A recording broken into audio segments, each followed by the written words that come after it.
ওয়ালাইকুম স্যার। হ্যাঁ, আসসালামু আলাইকুম। স্যার কেমন আছেন স্যার? আছি আলহামদুলিল্লাহ, আপনি কেমন? স্যার ভালো আছি স্যার।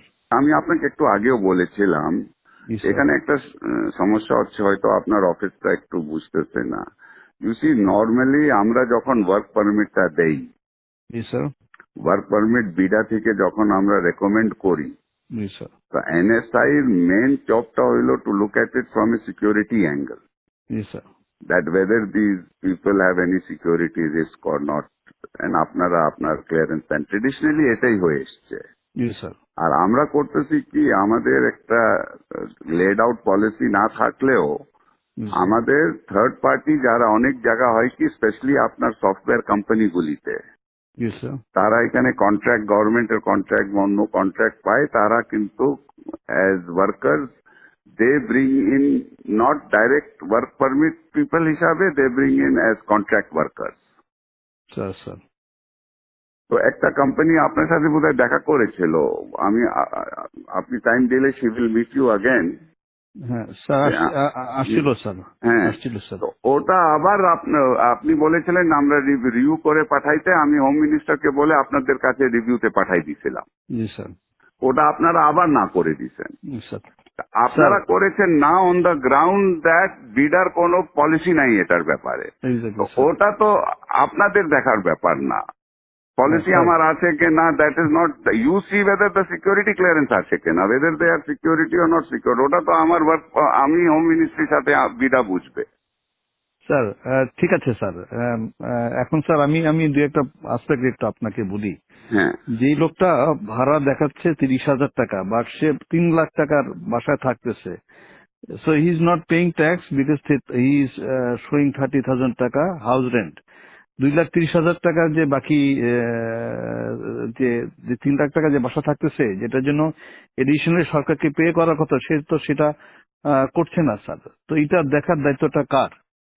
যে লোক, হ্যাঁ স্যার, এখন যে লোকের বেতন হচ্ছে অরিজিনালি 10 লাখ টাকা, সে দেখাচ্ছে 2 লাখ টাকা, বাকি 8 লাখ টাকার উপর ট্যাক্স ফাঁকি দিচ্ছে। এটা দেখার দায়িত্বটা হলো এনবিআর।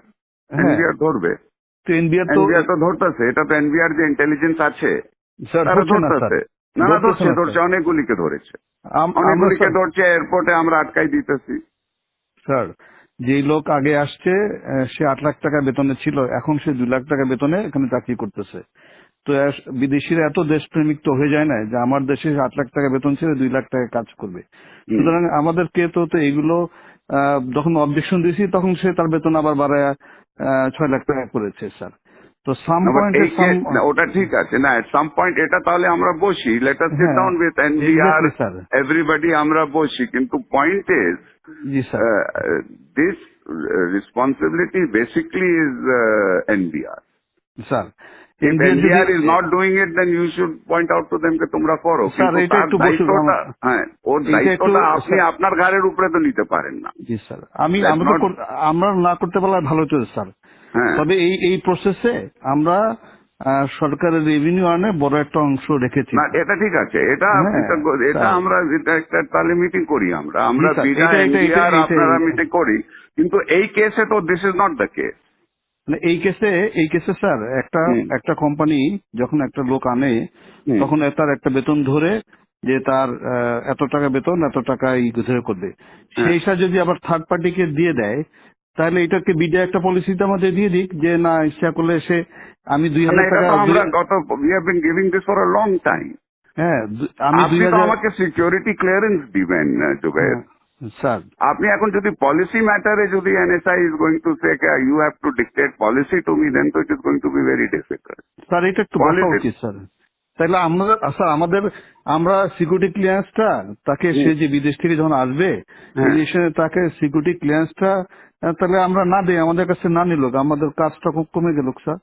আমরা কাজ আপনার এখন যে হোয়াট ইজ ইউর টিওআর, আপনার থেকে যে সিকিউরিটি ক্লিয়ারেন্সের জন্য আসে, হ্যাঁ, এতদিন তো এটা তো অনেক দিন থেকে করে আসতেছে, হোয়াট ইজ ইউর আপনার টার্মস অফ রেফারেন্সটা কি?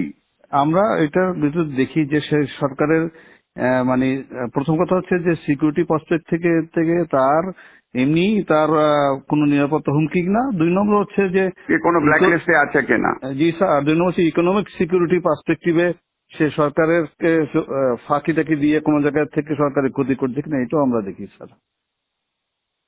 এখন আমরা যদি বলে, সরকার যদি বলে না এটা দেখার দরকার নেই, আমরা ক্লিয়ারেন্স করতেও রাজি নেই স্যার, আমাদেরকে অনেক ইম্পর্টেন্ট কাজ আছে।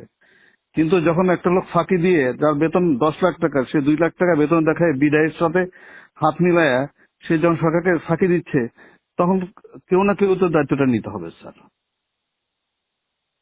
না না, বাট এটা তো আপনার ঠিক আছে, আমি দেখি, আমি প্রিন্সিপাল সেক্রেটারির সাথে কথা বলি। জি স্যার। আমার যতদূর মনে হয় দিস ইজ নট, এতদিন তো ছিল না, এটা তো নতুন, আপনি ডিজি হয়ে এই প্রবলেমটা আসছে, এর আগে তো কোনোদিন হয়নি। আমি 2009 সাল থেকে এই প্রতিষ্ঠানে আছি।